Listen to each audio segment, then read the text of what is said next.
for Starlink for the Switch, I Uh-huh. actually got sent. I didn't even ask for it. I ordered a game from a company over here, and they sent me Starlink with the game just to They're get like, rid of it. Take it, please So take it.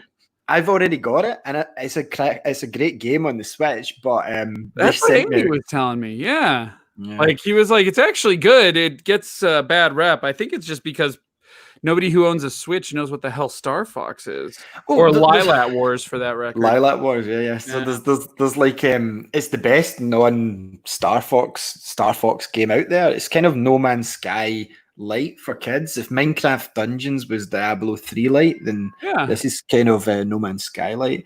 Obviously, you can see I've went for the full COVID haircut as well. And I see that. There we go. There we go. New center channel is going to help me out. Here, let's see. So yeah, I've just we're live, so like we haven't started the show officially, but this will enable anyone if they want to pop on and watch us live. If you're not and you're watching this as a pre-record, yeah. So I haven't started recording yet. Although, do you want me to tweet out that? Yeah, tweet out. I put it in the All Games chat. Basically, me and Andy do this, and sometimes instead of having the green room, we cut this up into bonus bits, like the start of the show, and then we do the actual show. Still, same time every Tuesday. Like it was mostly a way to find a place to host it because we get kind of taken by surprise by the whole thing, and I kind of had some words with Scott about. Yeah, I'm with you. And. Yeah, he ended up like it was looking like it was going to get a bit of a heated argument, but then Scott kind of calmed down. I kind of calmed down because see, the minute it didn't work, I just went, "What the? Do you mean like 8 years on the network and no warning?" So I was like, "Cool." But we sorted something out. Andy's a peacekeeper, as you know, so we're still affiliated with All Games, right? But that wasn't my initial direction for the show, as you can imagine. Like. I was like, nope. So we're doing it here, and Andy rips the audio like you're going to do every Tuesday, and we still do a podcast. I mean, it's our hobby. Like, we do it because we enjoy yapping to each other, basically. This stuff's actually delicious, right? It goes down fast. I'm going to warn you about that right now. Maybe it's me that should warn you if it goes down fast. Can you shoot me that link on Discord, or is it the same link you sent to me? So it would. This link is for hosts. I'm looking at it. So this link's for hosts. The link for to watch us is youtube.com/42level1. It's just live on the channel. Perfect. Okay, cool. Actually, I like that more. Okay, hold on real quick, and I will get that going. Just realized I've got this all set up on my computer, so why use my phone? And I'm pretty sure, come on, there you are. Pretty sure I'm subscribed to you guys. This is good radio right here. Yeah. Good radio. Like no dead there. Although me and Andy frequently take breaks because we talk to each other all week, as you can imagine, because we're friends in real life. So like sometimes when like Andy's like, right, I'm going to go and get a juice, we discovered that we can just like put each other on solo mode. Like I can do this. And then swap back, and I can do whatever I want. And it's cool because this is a free service, believe it or not. You get like an allocation of, we're not paid to advertise StreamYard, duck up there, but I love it. It's, there's a subscription one where you can add your own logo in the top, right? And this was the easiest option for us to do it. So you can share screens. So we've done a commentary over the PlayStation. We're going to do one in the Xbox that you're more than welcome to join for when they do their show at the end of July. Yeah, actually, I get down on that. All right. It's tweeted out. Bonus. This switch over to StreamYard. And then, all right. So the one thing I want to do is, do you do like a formal introduction, or actually I can do one after the fact. Let me just start with we can do one, but like this. You don't have to. We do one for 42 level 1 the same way as we always have, but this isn't technically 42 level 1. Like, yeah, let's just wing it, and I'll just do a talky intro for my feed. That absolutely. Yeah. There we go. So yeah, this is an example. I don't know how well you can see this. No, you probably can't. I'll just tweet it to you.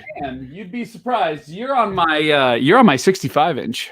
So like, I'll tweet it to you because my phone's went into nighttime mode. It basically like I was out doing the garden like last week, and it was actually probably wasn't hot for you guys over in America, but it was hot here. And this it's 91 degrees, but you're gonna want to know what that is in centigrade, and I don't know. It's like whenever I find a recipe online and it's American, I'm like, Okay, it's basically 33 degrees Celsius outside right now. Yeah, okay, so that's kind of, we were 30 last week, and so yes, we're dying. I can imagine. Like here, we're not prepared though. Like over in Spain and Italy and things, they've got air conditioning in most households, but here is no. Oh, really? Because your weather basically keeps itself in check most of the time? Most of the time it's wet, it's like I spoke to one of the guys that came into work the other day.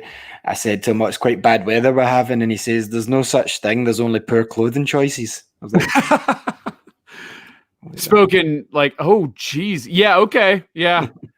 Yeah, the sun got to you. Yeah, Allie's been bitten by the bug. I put on so much sunblock. We went to the lake recently, and I don't want to overlap too much with VGP, but we went to the lake and everybody was laughing because if you look at all the photos, I am pale as a damn ghost. Like my dermatologist is like, oh, you put on SPF 100? Oh, you don't go out in the sun? That's fantastic.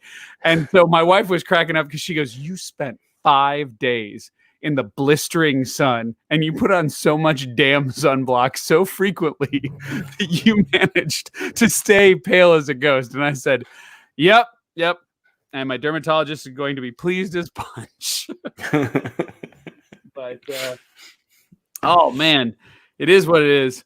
But yeah, no, out here we've got all weather kind of accounted for. But it doesn't mean it doesn't suck. My daughter has summer camp coming up because my wife and I are both essential employees, so we both have to go to work.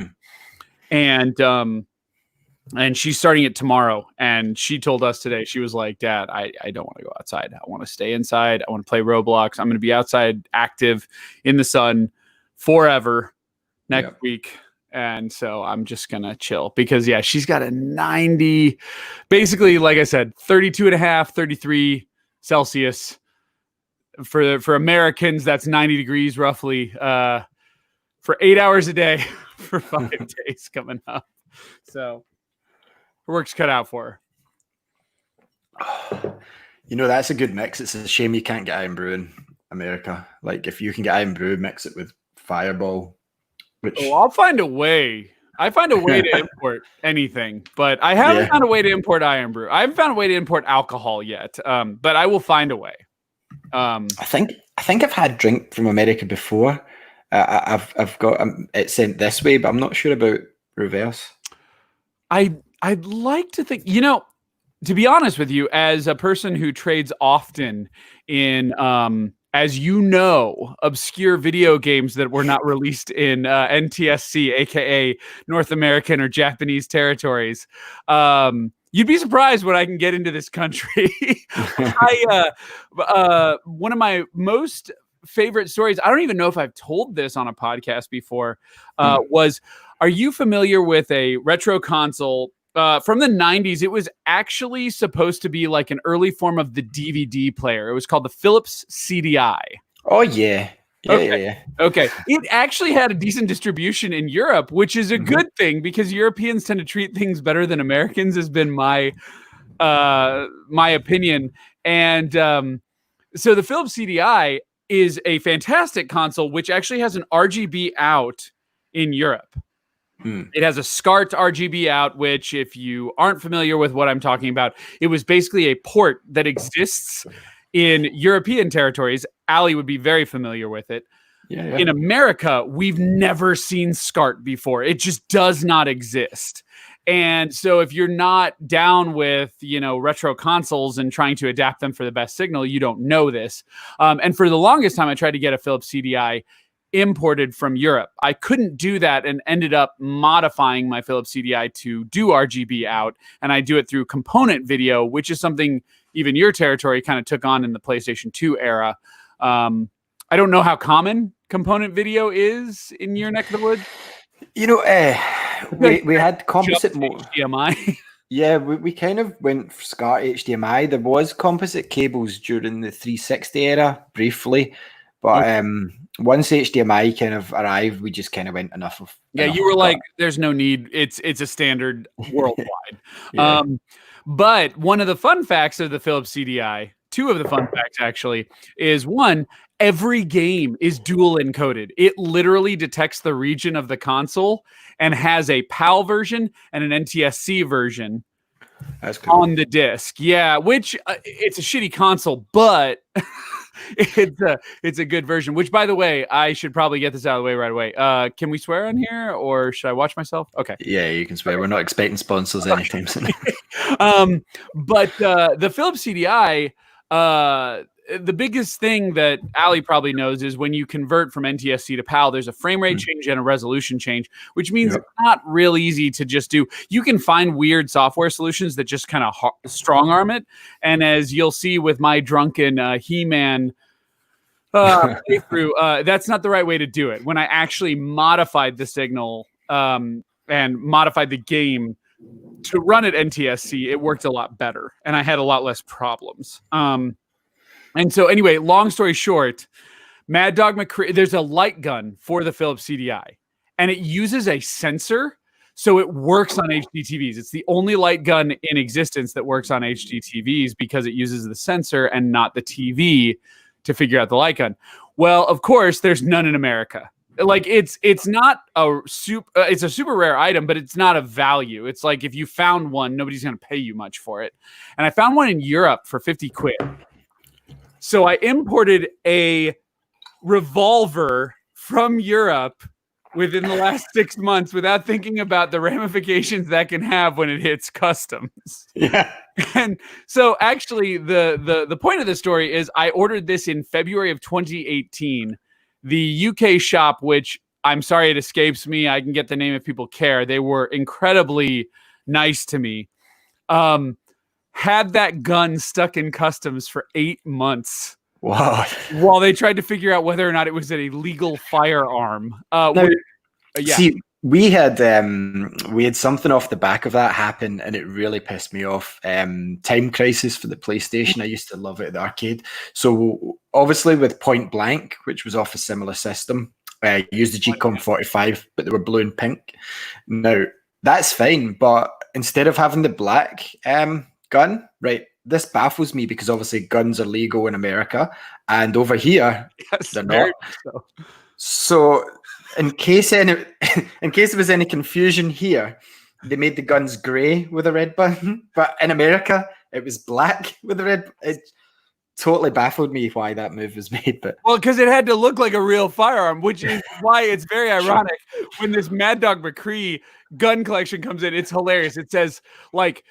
It even says in the box, like I'm tempted to go get it, but I don't want to derail this show as much as it is already gone. But there's a huge box and it just shows a cowboy and it goes like light gun toy system for the Philips CDI or something, because the Philips CDI was really not marketed to gamers. It was marketed to consumers on a high-end market to say, hey, we can put a movie on a disc.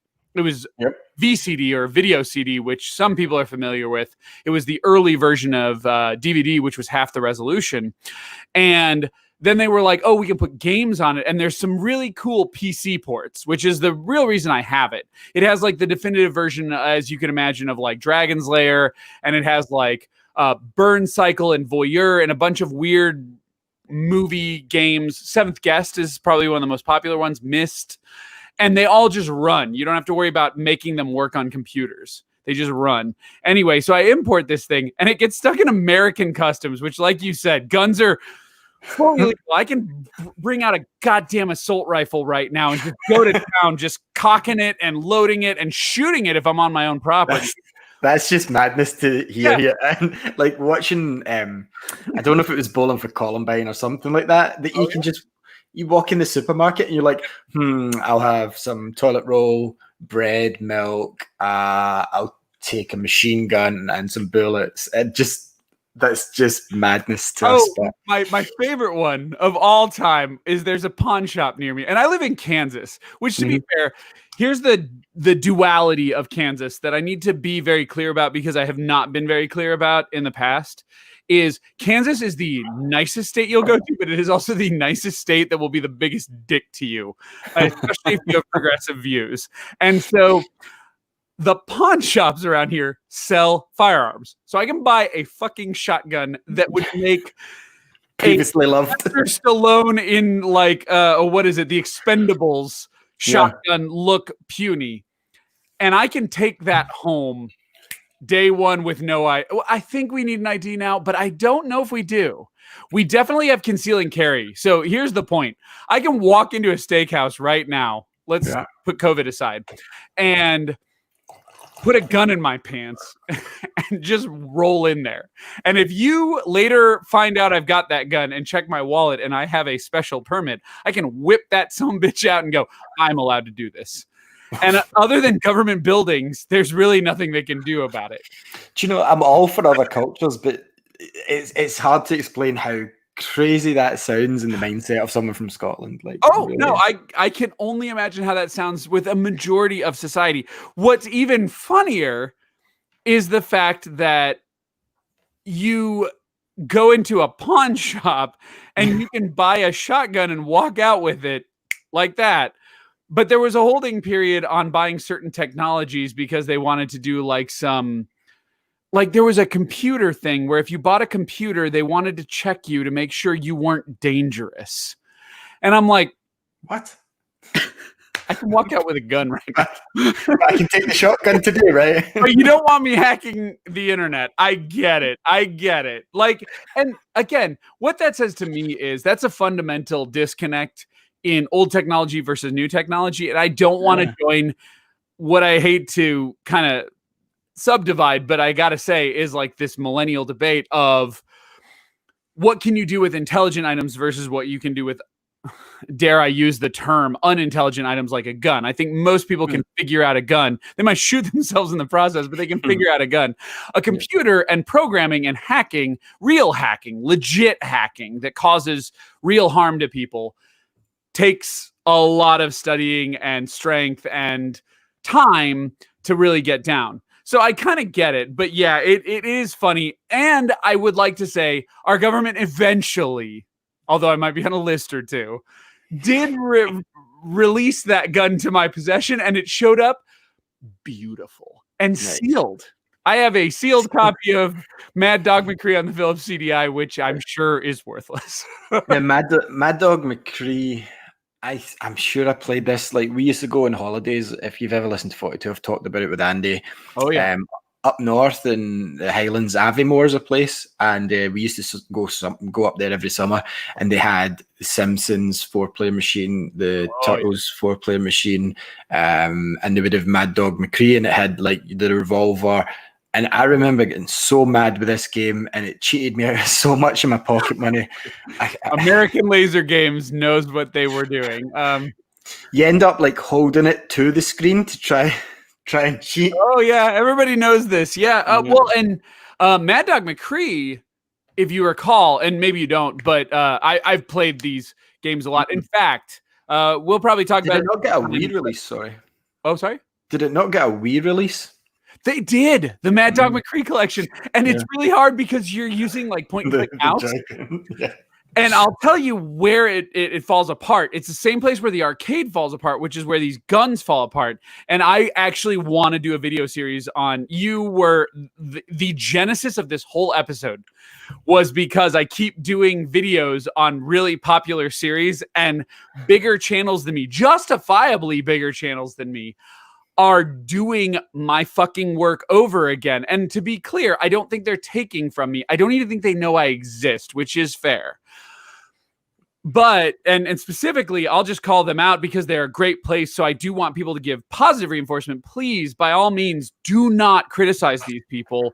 You can criticize them on their work. Do not criticize them for this aspect. Was Digital Foundry.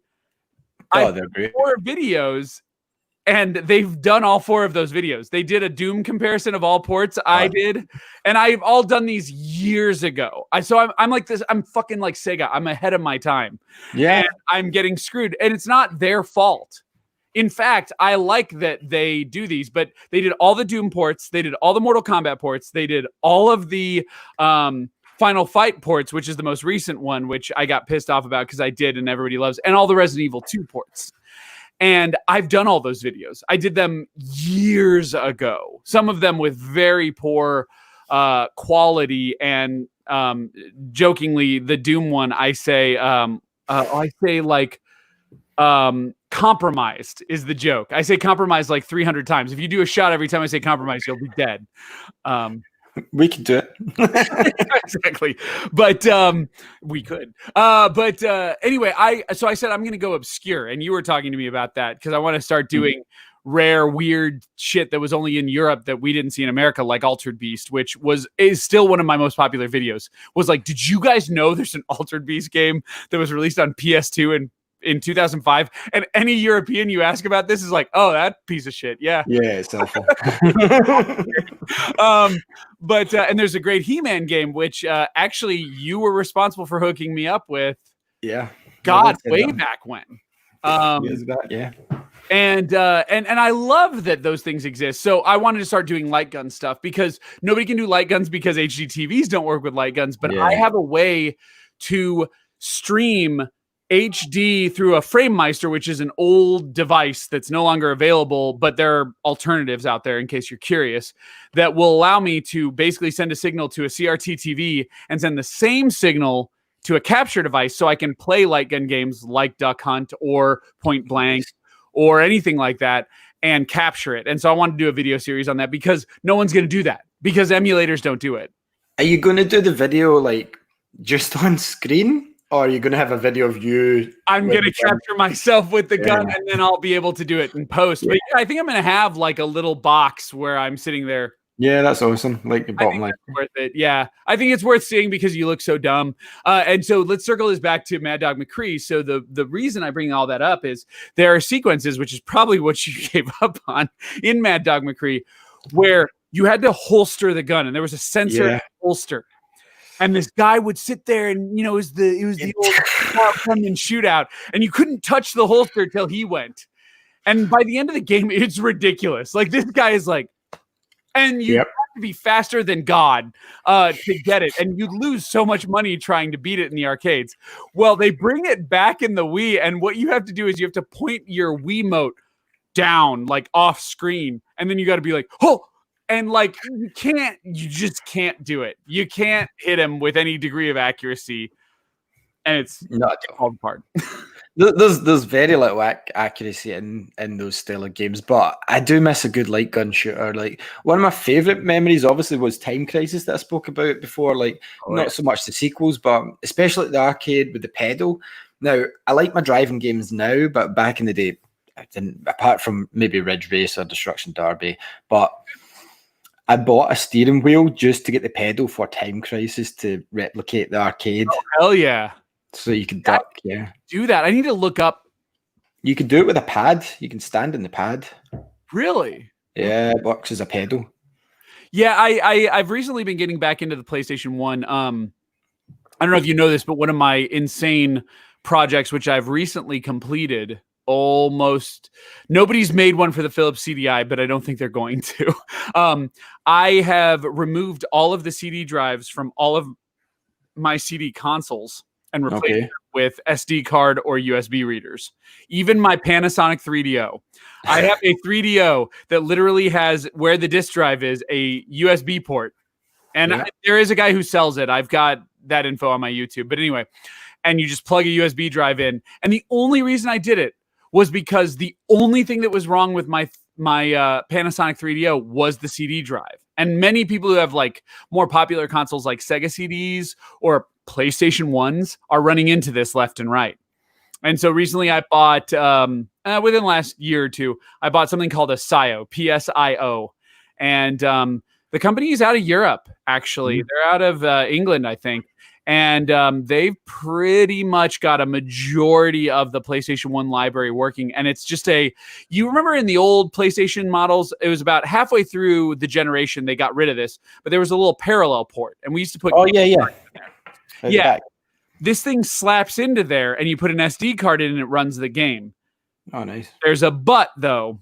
The but is you have to learn basic soldering skills because you have to solder about 6 points and cut a couple lines. See, I'm not even trusted. Like, I'm allowed a screwdriver in the house, but see, if I'm seen with a hammer, it's removed from me, like, and I'm not allowed near stuff. And again, to be fair, if you're new to soldering, it's going to be a little problematic, but you can pay for install services. There are those in America and Europe. But this thing is like £100. And it runs the whole PlayStation library basically out of an SD card, and no more skipping on cutscenes, no more discs hiccuping on you. And people think that, like, when I do this, I sell my PlayStation 1 collection. Like a lot of people who are retro gamers, I have like 100+ games in my PlayStation collection. I didn't sell any of them. Nice. I just made a version of my console that didn't skip and hiccup. But that doesn't mean you get rid of your games. Like, oh, if I still had my original PlayStation, there is no chance that it would still be breathing at the moment, because you'll probably remember back in the day, you were talking about it earlier with the differences between PAL and NTSC games. It was 50 hertz or 60 hertz, and over here the standard was 50. So in order to run pirated games, you needed the disk drive to spin at 60 hertz so that it would read them. So I had no idea. Yeah, so what you would... Yeah, I had no idea. But the bypass for it to make it run faster, when the PlayStation loads up and you hear the initial for it looking for a disc, if you jam, you've probably heard of the biro trick or the blue tack trick, so you open the lid, you jam the pen down the back, and it overclocks the motor, and it does it. Okay. Yeah, and it runs. You had to put in a legit PlayStation disc till the piracy screen, ironically enough, and then swap it out. You got to do the disc swap trick. Yeah, this is the same on Saturns. Yeah, we had a local over here. They're shopping centres, but if you're American watching, they're like, it's like a mini mall, a mini mart style thing. Maybe a few small shops with an upstairs and some shops there. There was we call it a strip mall. Yeah. Okay. Yeah. So we would when I was at secondary school, they were talking, I don't know how many years ago, but Driver wasn't even out yet, and they had the shop upstairs would sell, like, obviously back in the day as well. Sorry, I'm digressing as always, but movies in America used to come out like 6 months before they did over here. Like when I was maybe 6, 7, the Turtles movie came out in America. And my friend went to Disney World and bought the Turtles movie, and we sat in his bedroom and watched it before it was at the cinema here. So nice.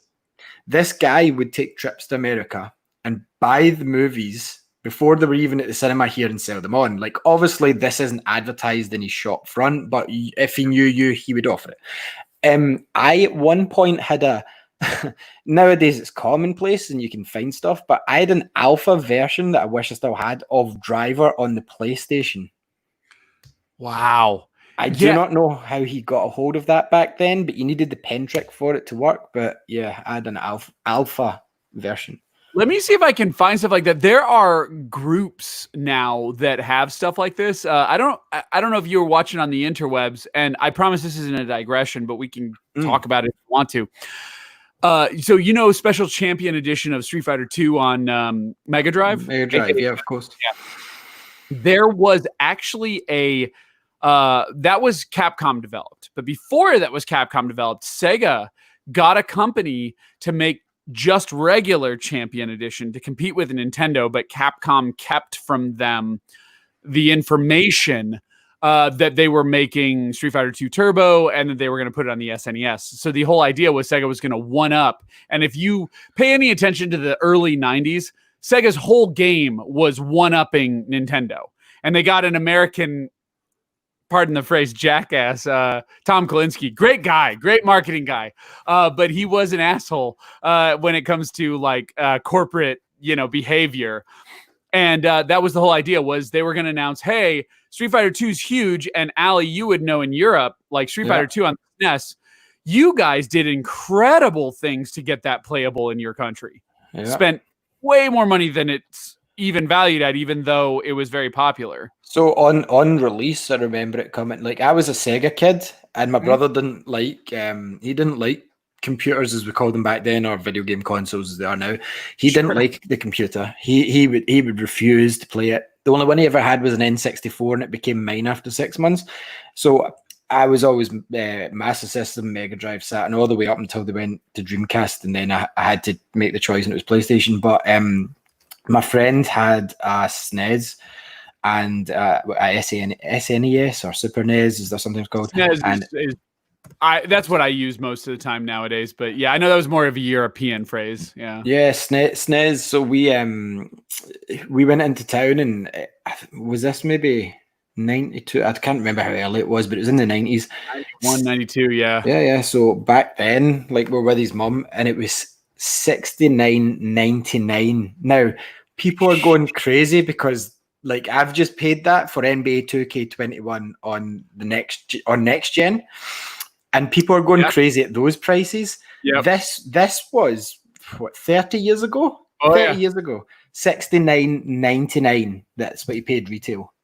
Oh yeah, and that's absolutely what they used to like. That's what they used to charge us on lots of SNES games, SNES games. In fact, Earthbound. A lot of people wonder why it's so rare today. It was $100.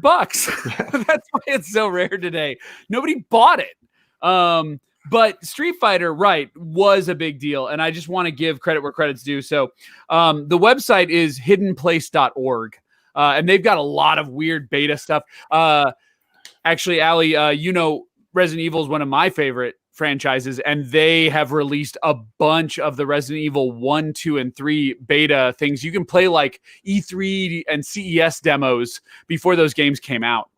So the one that I've always been interested in playing is, you'll remember very well, before Resident Evil 4 took such a shift, the Gothic style looking one that became DMC. That's the 3.5, the Ghost demo. Yeah, I'm still on the hunt for that. It exists. I just haven't found a good place to get it. Once I do, you will be the first to receive the ISO. Thank you. But yes, and we keep that in the community. It's not something where we're trying to harm anything. I don't even think it constitutes piracy. It's just if you're fascinated by it.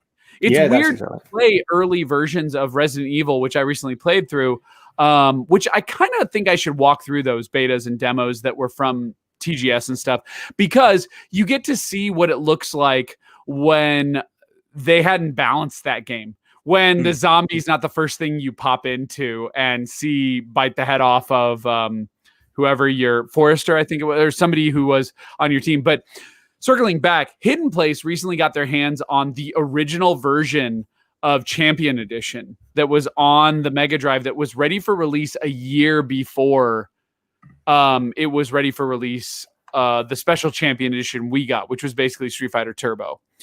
And they released it to the public. That's what I like about the hiddenplace.org, is everything is released to the public. But it's crazy to see. It's just an early version of Street Fighter Champion Edition. And, for those that know a lot about the tech behind it, the Mega Drive was far more, or Genesis, if you're an American, was far more capable of the compute cycles and basically recreating the feel of an arcade game. But it lacked in the visual department, which is anybody who's ever played Mortal Kombat 1 on the SNES versus the Mega Drive Genesis knows what that is, right? Like the SNES version, if you take a screenshot, this is actually true of the Amiga version as well, which is kind of rough. It looks amazing. Yep. But it doesn't play like you want it to. Actually, Final Fight on the Amiga is a great example of this as well, but a lot of Americans aren't used to this, of these microcomputer ports. They look great, but they don't play great. And, if you've ever played Mortal Kombat on, the Mega Drive Genesis, especially in 1992, 93, it speaks for itself. That's the version. I had it in the Master System. It was horrible. Yeah.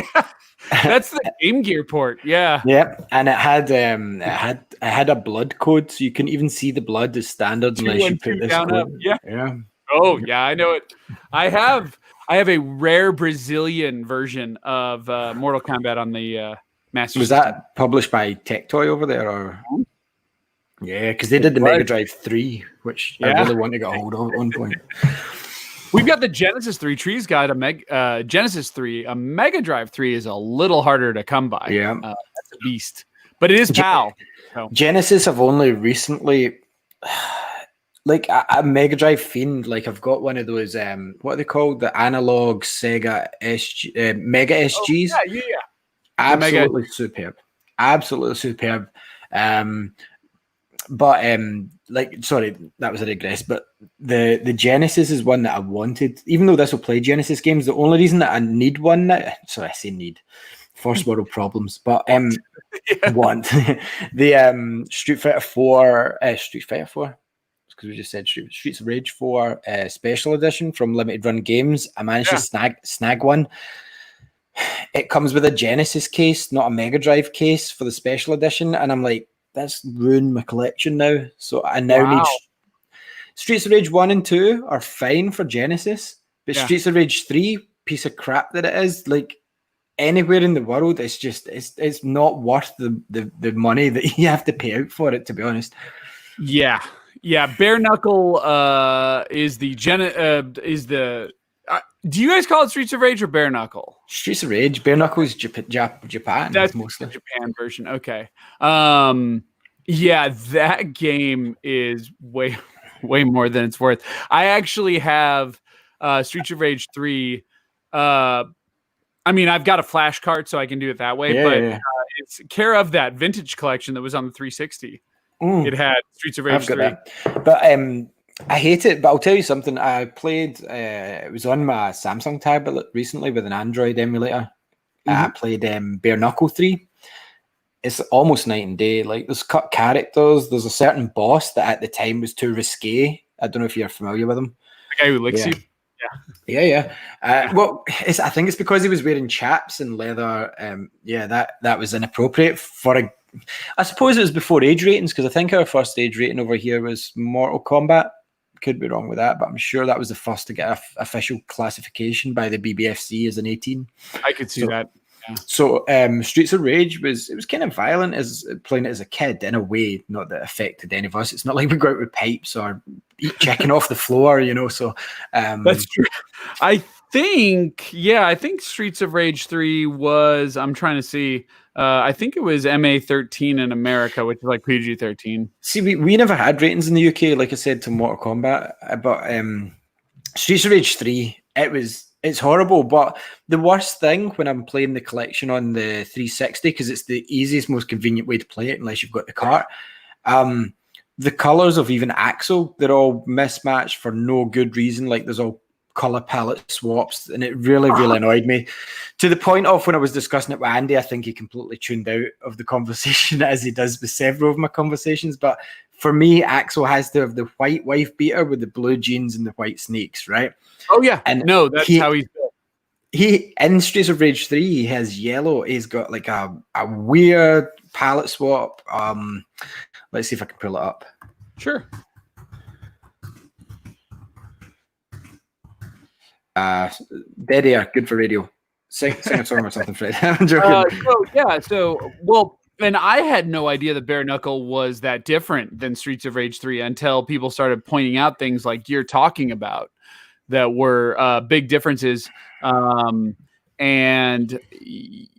I'm wondering, though, I need to go back and check, because I wonder if the Japanese ROM is included with that vintage collection. M2 did that port. And usually they do something like that, but it's not always apparent right in the front of the menus. But yes, I'm stalling for the record. Absolutely. Not quite Jeff Goldbluming it. But Jeff Goldblum's, I don't know if you use Disney Plus like it's a godsend here for a 2-year-old, but Jeff Goldblum's series on National Geographic, it's captivating And it's like almost a study into human psychology just by listening to how absolutely insane Jeff Goldblum is, while being charming and endearing at the same time. I love how you point that out. Yes, Yeah. whether it's Ian Malcolm or recently I watched Independence Day for some odd reason yesterday, which that movie still holds up if you grew up with it, I think. But that Jeff Goldblum series on Disney Plus is fantastic. My daughter, who is almost 9, not as interested. But I was fascinated by Jeff Goldblum as a human being. Fascinates me. I am nowhere near as interesting as he thinks he is. But yeah. I do love that series. So the last one I watched was the one where he did Ben and Jerry. He did ice cream, and one of them doesn't actually have taste buds. So, I didn't know that. Yeah. So what I'm going to try to do is share this screen, and it should take me to a website called The Cutting Room Floor. TCFU, yeah. Mm-hmm. And it's got the regional differences between the Streets of Rage. So as you can see, we've got Axel as he should in Bare Knuckle 3 appear, and then the Streets of Rage 3 even like skates. Shit. This is revealing how I've never, I think, played Streets of Rage 3. So yeah, quite big differences. Even the robot boss has different colors as I scroll down. Yeah. That's the cut boss. Yes. Ash. He was replaced by another generic bad guy at the time, I believe. But yeah, this whole thing lists it goes in so much. The Cutting Room Floor, for those who've never seen it, TCFU is a fantastic site, especially if you're going to do a YouTube video and you need to do some research on Bizarre. By the way, I had no idea I was going to be on video when I wore the Kill Zone 2 t-shirt, but I need to. Oh shit. That's this is actually my wife's stash because she's been addicted to it since she's due baby number 2 in August. So I thought better stock up. Yeah, that makes sense. You're about to have a serious change in your social life.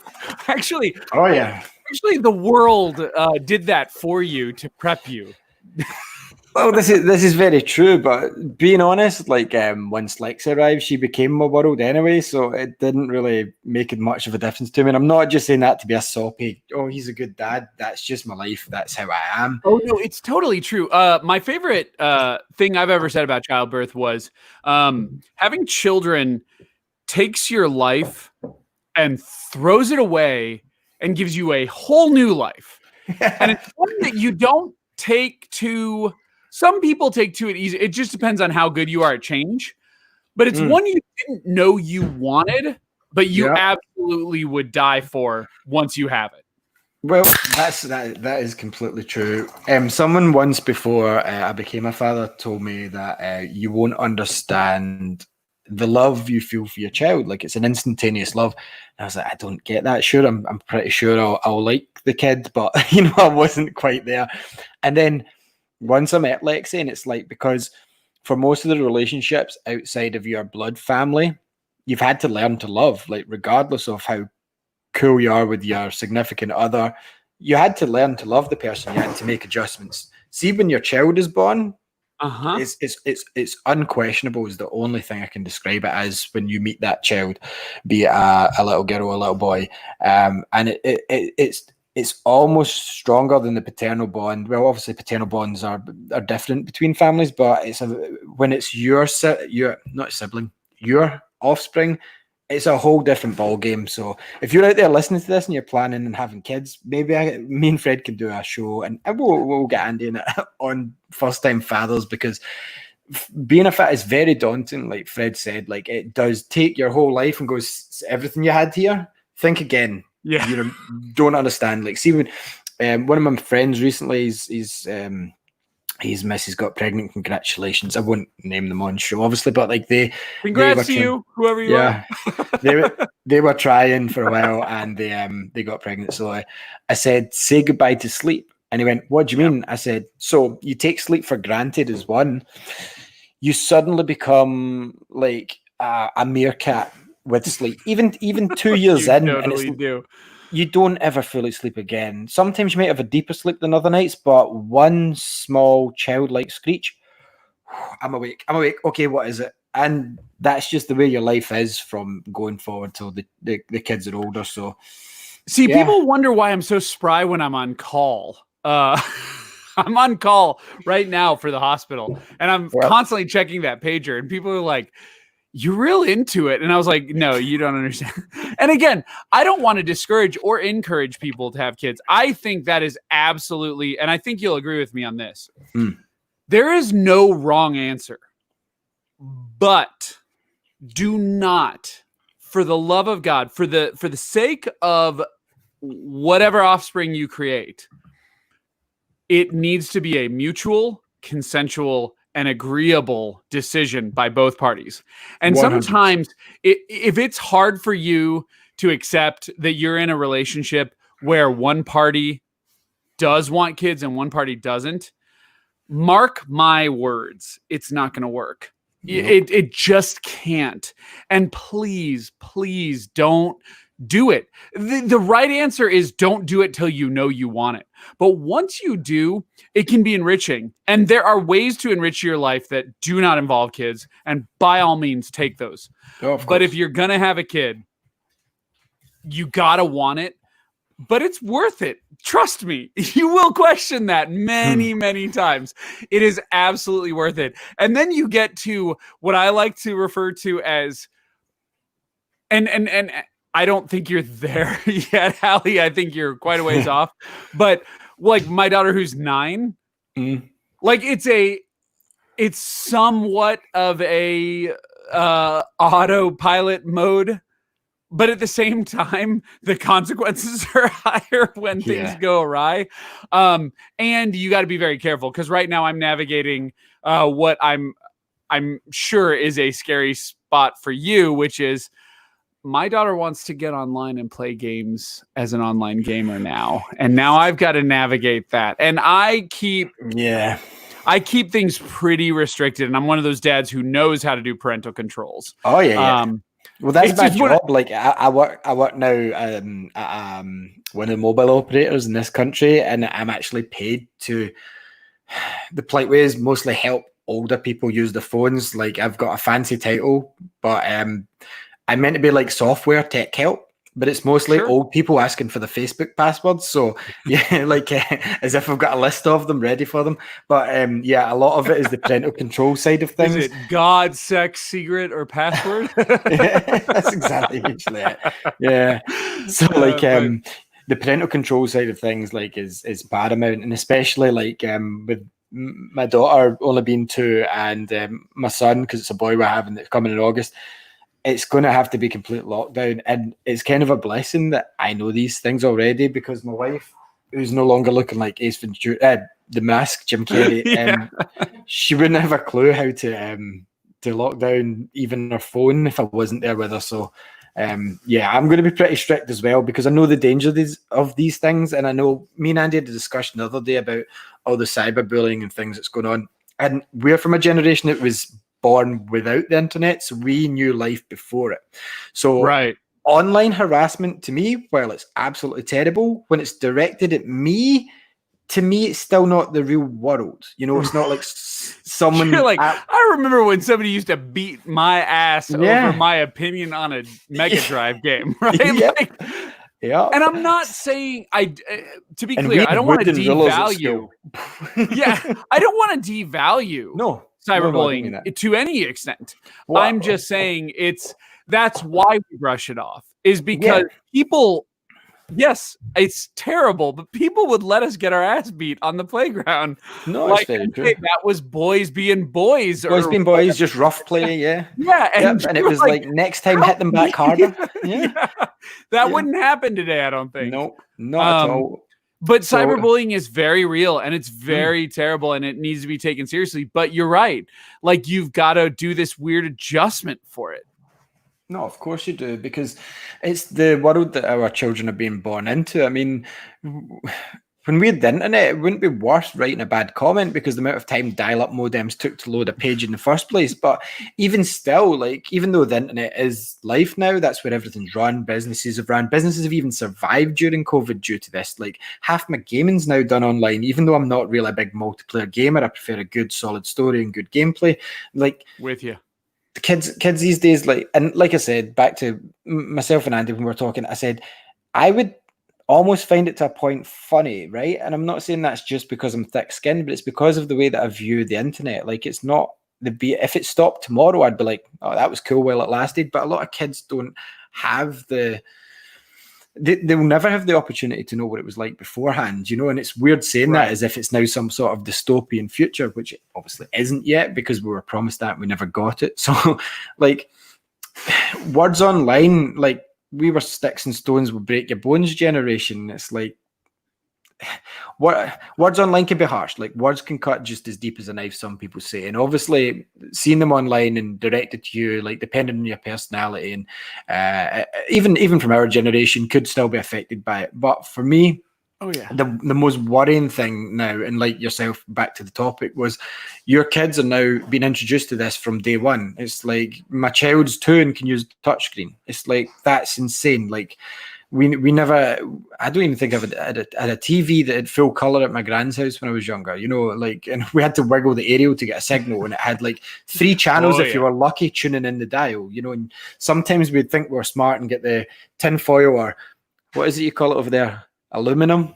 Sure, but it's tinfoil. Yeah, no, it's aluminum foil, but yeah, and you'd wrap up everybody and try to get a better signal. Yeah, so we're from that generation. But yeah, nowadays kids, they're born with this wondrous screen. This is access to the internet. Like, I remember my kid went up to old, like, it's now 10 years old, but like my early HD TV, and she tried to touch it as like a 2-year-old, and it didn't work. And she was like, "What is wrong with this TV?"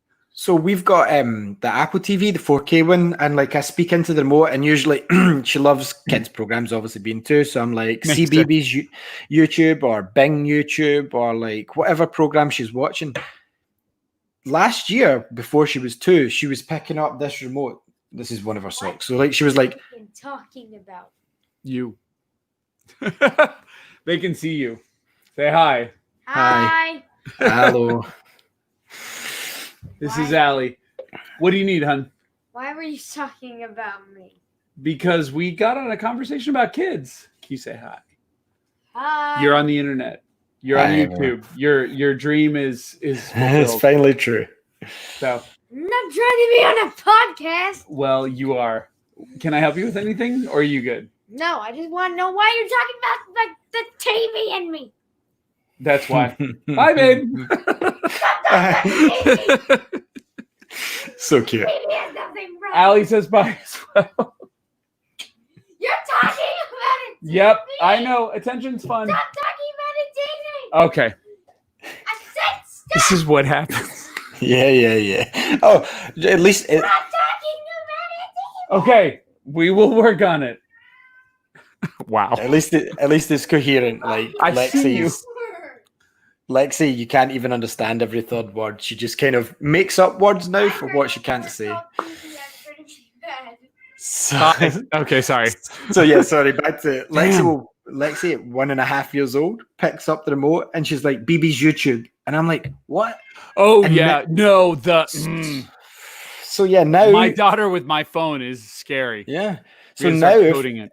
If Lexi goes up to the TV, right? So you've obviously got it laid out and almost it's smart TV, so it looks like apps. Mm-hmm. If the remote won't work for her, she starts touching at the TV, like, and I'm like, "We're not there yet. I think you can get touch TVs. We don't have one in this house." And she's you like, "You don't want one? Yeah, it doesn't work. It doesn't work. It doesn't work." So yeah, it's scary though that they were born into the differences between technology, and I don't really consider myself as old. Like, I'm on the wrong side of 30, definitely, but like, yeah, but you're not old. Don't let anyone tell you that. No, but like, you know, America. When I did feel old the other day, Andy and myself were talking about apps, and I'm behind the couch. Now I understand. Hold on, it's cool. It's cute, but let me wrap this up. Bye, honey. Okay. Sorry. So, you know when sometimes you might go to like your parents' or your aunt's house and they're like, I don't understand what this is, and like aunties and parents are just making their way onto Facebook, and people our kind of generation are moving away from Facebook. So I loaded up TikTok. Mostly because this is where the NBA were revealing their cover for this year's game, because it's the biggest audience, I imagine, now. Oh, yeah. So while I'm on, all I did was created my account, added NBA, and I just waited each day to look at the cover. But as I was there, I'm scrolling through and I'm like, I don't get it. I don't get it. I'm like, is this now where I do you use it? Try not to just ignore her, she'll go away. No, I was gonna say, do you use TikTok? Have you used TikTok, or is that something like beyond you as well? I actually like TikTok for a lot of things. Yeah.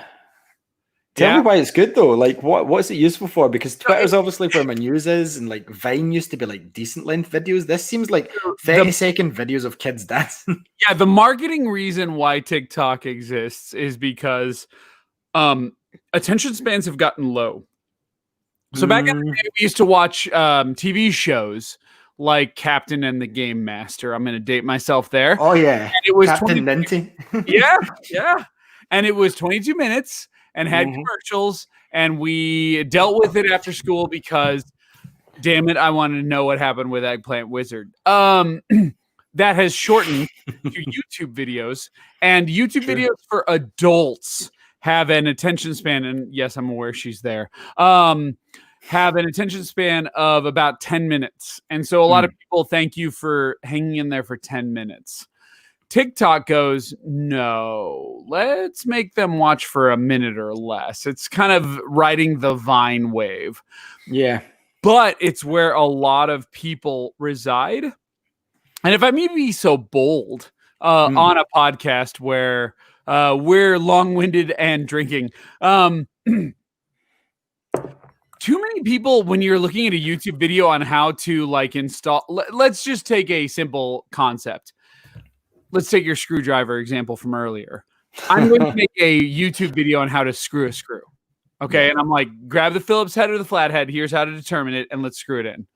But somehow something gets lost in transition. And the guy wants to tell you about his grandma's brother's nephew's former roommate who knew the inventor of the screwdriver, and lately this or that, they get conversational. And the problem is you just want to know how to screw a damn screw.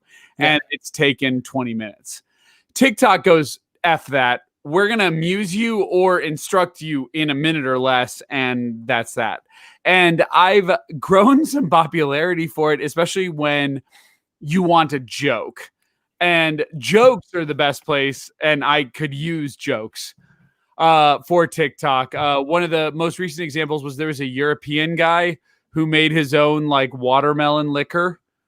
And he was like, oh, well, let's give it a try. Tip top. It's 5 p.m. I can have a couple. It's Friday. And he like takes a shot and he goes, whoa, and he spits it out and he goes, oh, fucking hell. Like it's terrible. And this and that. And I thought that was like the greatest thing known to man. And so I guess for me, TikTok is a great place to watch people being stupid or watch the punchline within a minute or less. And I'd love to see us adapt that into video games, but I don't know if it's going to happen. Yeah, I could see it happening. I mean, I just couldn't get it, but it was at that point when I went to Andy, I went, are we old? Are we old now? Is this it for us? Are we now past it? Do we not understand stuff anymore? So, but then again, you've got to realize there's that many apps out there. You have expectations that don't work with it. No, that's very, very, Give very me true. one quick sec. That's very frank. Okay, can you please let me finish this? I really love that you want to be on a video. Jules! Oh, shit. Julie! I'm going. Okay, can you please let me finish this? I'm going to be distracted by you. I love you to death, but I'm going to be distracted by your presence. Ignore me? No, I can't. I'm sorry. I'm a bad person because I can't ignore you. I love you, but we will do a video if you want to. Just contact me later. You have my details. Send me an email. You got my deets, yo. I want to put her on YouTube, but it's funny because you put her on YouTube and she sees the camera and she's like, oh. Shy. Yeah. Do you know it was really cute? I don't know if you ever listened to the episode of 42. Damn it. Go upstairs. Please. I love you, but please. All right. We did a show and it was we do the game of the year kind of off to cover the ball gaggies from the B team, and Andy's daughter Bethany's now into gaming, to the point where at 4 a.m. when his wife went to the toilet, she caught her still playing Overwatch on a school night. 4 a.m. Kidding. Oh. Mm-hmm. So she came on. She came on one end of year show, and she co-hosted with me to start, and she talked about her favorite games of the year, and it was really cute. Like, she was like, "Thanks, Ali, great advice. Like, what did you like?" And I was like, "Oh, that's awesome. Like, you're more professional than me and Andy were in the first 300 shows." Right?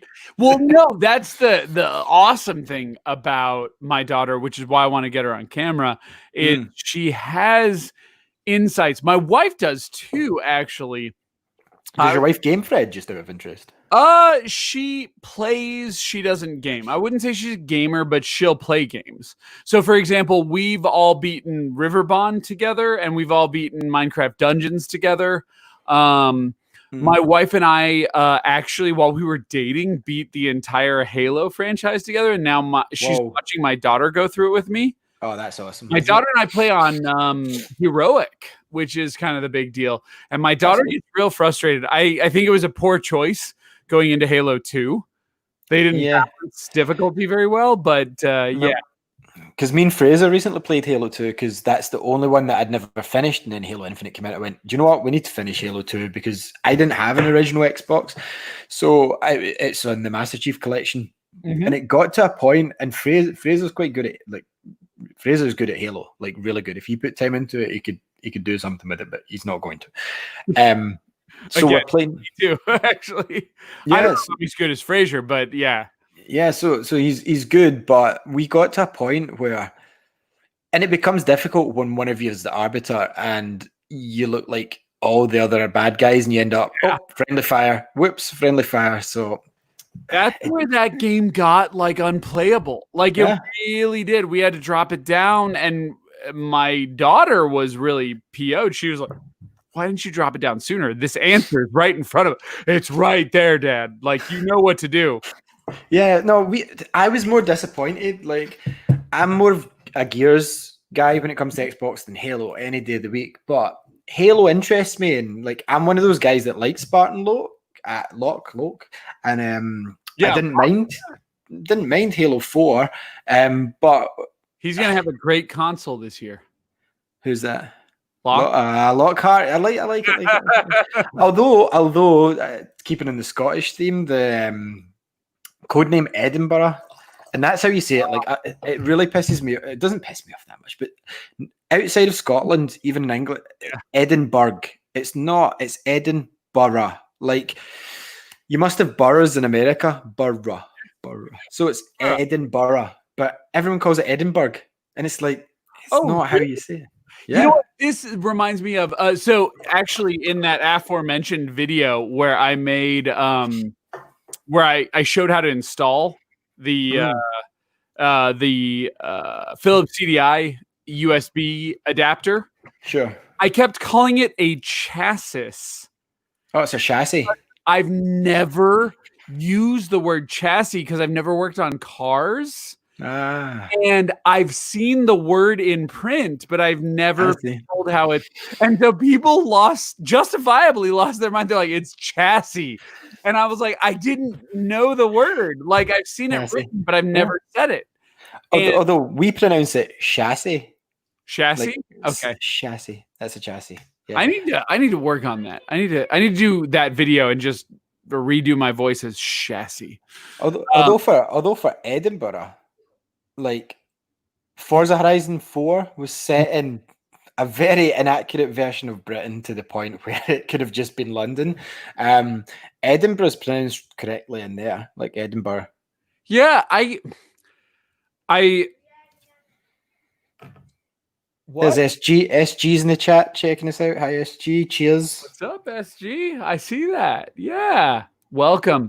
SG joined us for one of our first 42s on YouTube. Now that we're YouTube professionals. I remember you guys talking about that. Yeah. And I know SG. But yeah, like, I don't know. I feel these mistakes are going to become more commonplace as development sits at home. And you mean pronunciation or? Yeah. You know, it's not really that big a deal. You know, I said I was annoyed by it. Like, live and let live. Call it what you want. You know. Sure, but you notice it, right? Like, it triggers you, and it's one of those things where you wonder, what would happen if somebody said, "Whoa, wait a minute, it's pronounced chassis or it's pronounced Edinburgh," and you wonder. Oh, my favorite one is what's that big European track you guys have? Nuremberg Ring. Oh, the Nuremberg. Yeah, like how is that pronounced? Nuremberg. Sorry, my Scottish accent's horrific. Fine. You're fine. It's just Nuremberg, right? So if you speak, like, obviously, you know Top Gear? You know Top Gear in the Grand... Sure. So Jeremy Clarkson would probably say Nuremberg Ring. But, like, for me, it would be... That's the Nuremberg Ring over there. Okay. But I've got, like I said, my Scottish accent. The funny thing was, sorry, I digress. This show should be called Digressions with Fred and Ali. But yeah, right. Yeah, absolutely. So, while I was like dabbling with voice work, like doing voice things, this is hilarious. So I've actually got an IMDb credit for I can say it now. It was a shitty RPG game, and I got the voice of 2 characters in it. And I get turned down for the Scottish character, which I did in 2 different versions. My own voice and kind of a more over-emphasized Scotsman like that, right? Yeah. So, because no Scotsman actually sounds like that. Like, my name is MacLeod and I stay in the hills. Like, no one really sounds like that. I try to do a Scotsman, yeah. You know, but that's terrible. Yeah. So, like, I get turned down for that, but I got the other 2 roles. Then the next project that I did was the Walking Dead audio drama. Actually, I get cast, believe it or not, as Rick Grimes. Okay, so fantastic. So this was an audio drama based on the comic version, which was cool. And it's my fault that it didn't keep going because technically I was the star. But I beat out a guy. Was Rick Grimes meant to be from Kansas? Actually, I'm sure he was. Yeah, I gotta check. I haven't read it. Rick Grimes. Yeah, Rick. Where is he from? Kentucky. So he's from Kentucky. Oh, that's Kentucky. Right. Okay. Sorry, I knew it was in the case. I knew it was in the case. So be a racist, but anyway, no. Believe it or not, well, it wouldn't be racist. It'd be xenophobic because we discussed at the start of this. I'm probably one of the whitest men in Scotland, and you're probably one of the whitest men in America. So, and I'm Hispanic, so I throw the whole thing. That's absolutely crazy. You know, my daughter's got kind of sallow skin because my wife's Italian and she's got Italian and Spanish blood. And Lexi arrived, and she's kind of sallow skin, like, and in the sun. She was out the same day that I sent you those pictures where I'm completely red. Not a mark on Lexi. Yeah. Not one. My wife is Eastern European, like Czech, and my daughter has embraced that part of her skin. And so you probably saw her wandering around, but she's way more bronze than I am because, I just burn and she just tan. Terrible. Everyone.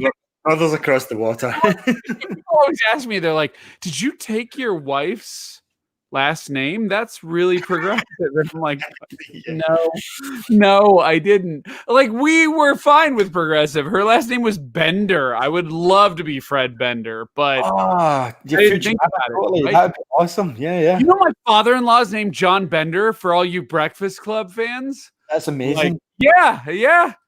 He's an amazing man, but change it. You can change it if you want. Yeah, I've thought about it. It's 2020. Why not? That important, but like shit. But yeah, so yeah. No, I get it. What was it?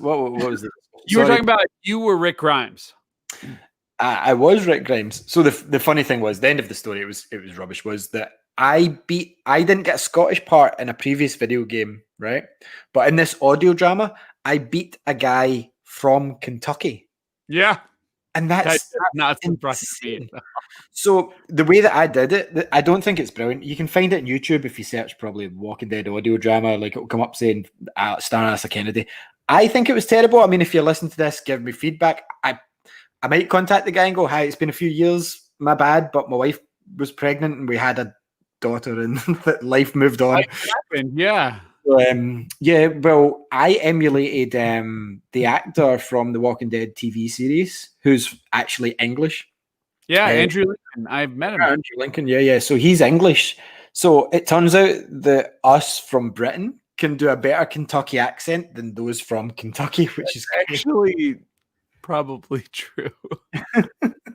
I don't know where Kentucky is. Like, I'm not going to lie. Yeah. Is it like? See, this is how I see America, right? When I look at it, New York's close to us. Florida isn't, and everything between. It's not south. Yeah.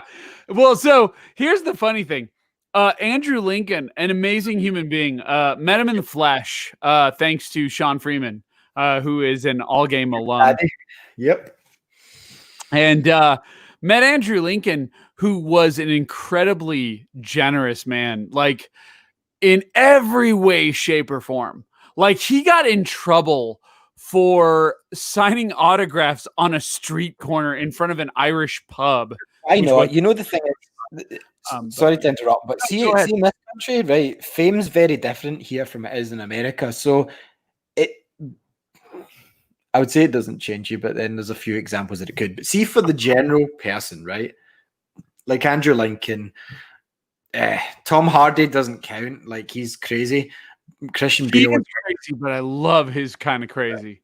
But like in general, I tend to, from celebrities that I've met and from American celebrities I've met, the American celebrity has a certain essence about them that they feel that they should be elated, whereas British and other nation celebrities just kind of, for the most part, are humble, and that's just the people that I've met. But a lot of the time, and I'm not having a dig at America whatsoever, because they do it to themselves. Don't worry, I'm not going to defend America. Can you 2020?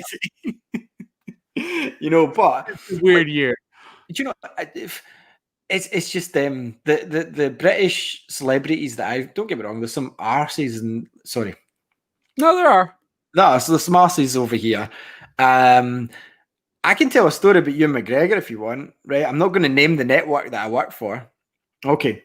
I love Ewan McGregor, so if you want to either take him down a notch or bring him up a level, I'm cool with that. Dude, why do you think my username's Alec Kenobi? It isn't Alec Guinness. Good point. Love you, McGregor. But this is just proving my point that you can get people from all walks of life. So there was an issue with his mobile phone bill, and he phoned up a certain company, and he made a fuss and apparently was rude, aggressive, shouting, and the whole whack. And you've seen him on TV, and he's overly nice. Do you know how much the dispute was over, Fred? I'm listening. Do you want to take a guess about how much the dispute was over on his bill, what the discrepancy was in this movie star? How much would you think he would phone up and give abuse over the phone for?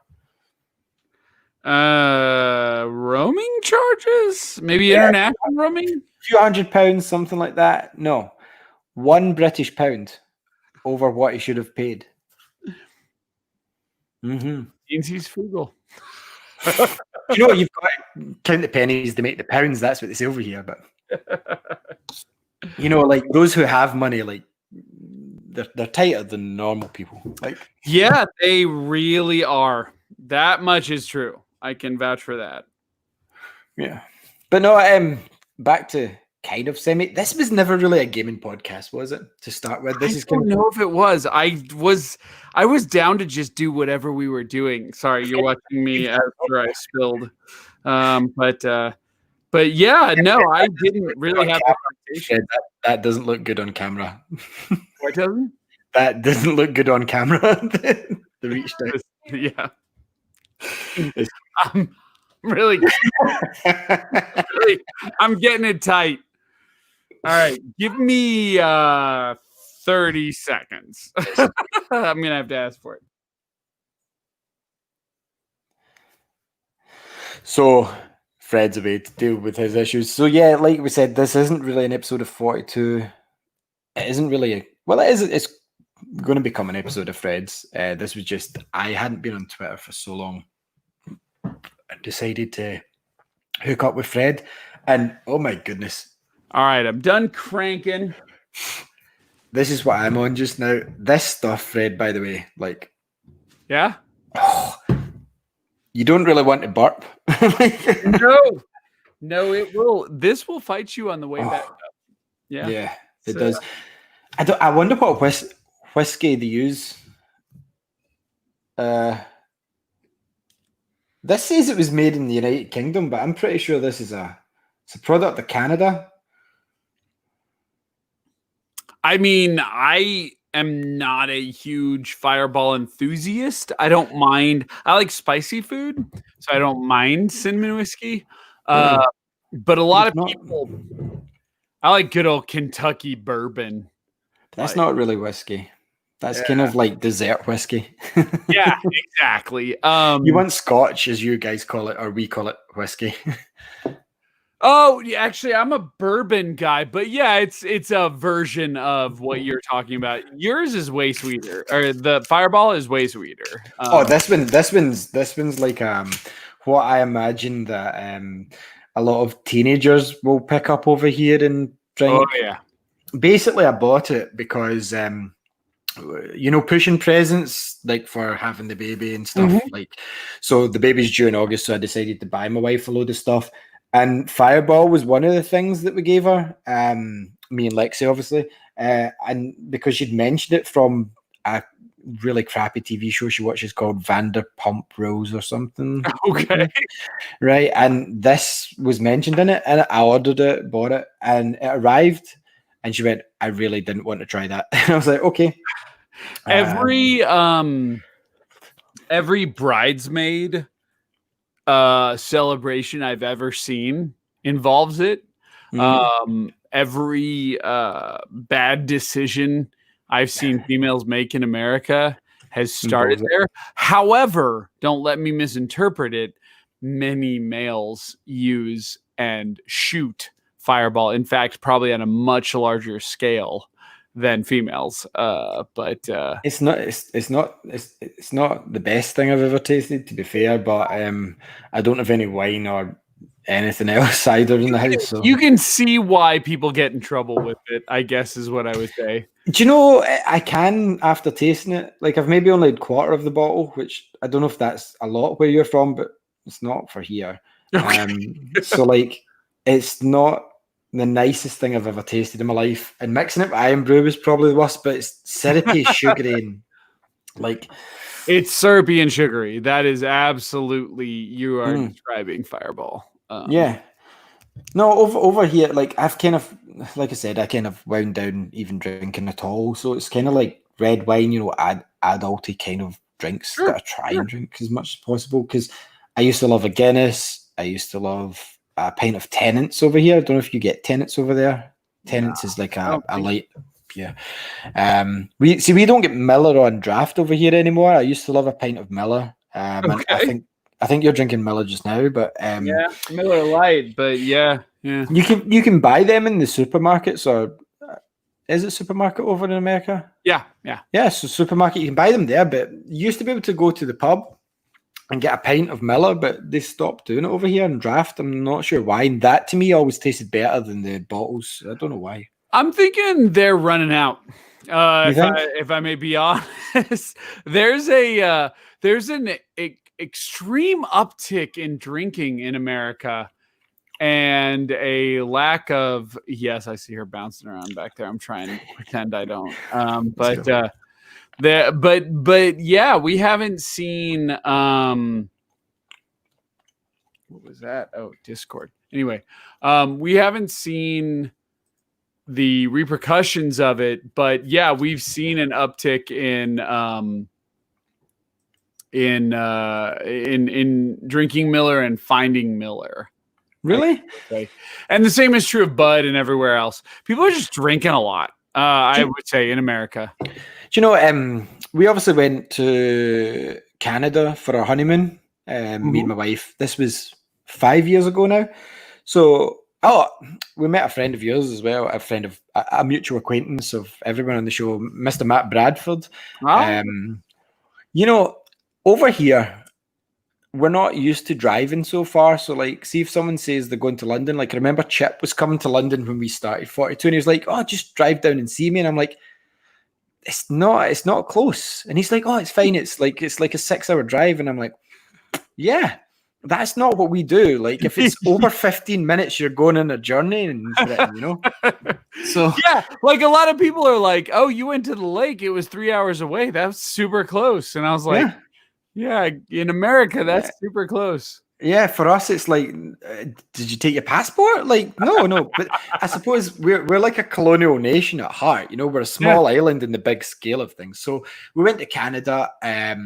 We're kicking about Canada, and we meet Matt Bradford. This is related to what you were saying about Miller, by the way. It's just like the digression show. You know, you're good. We should do a weekly show called Digressions with Ali. We absolutely should. I'm down.